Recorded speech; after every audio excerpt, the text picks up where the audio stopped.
Magandang umaga po sa inyo lahat. Let's go farming na po.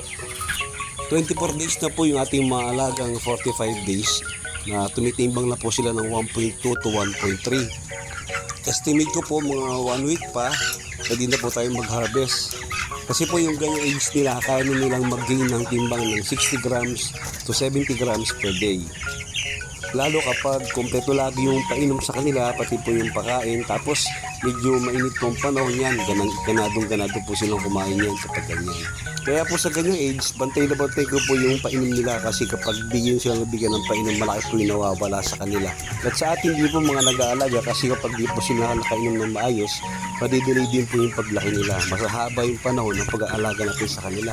Ang tinatarget ko po palagi kapag sila po itumimbang na ng 1.6 to 1.7 po sa live. Estimate ko po yung kapag dinre sila, nasa 1.1 to 1.2 po sila.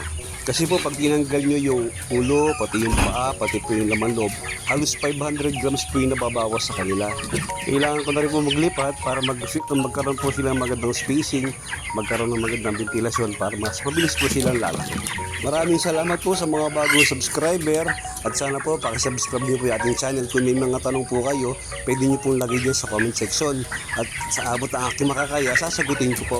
Basta po backyard farming lang ha. Maraming salamat po sa inyo lahat. Nabuhay po kayo at happy farming po.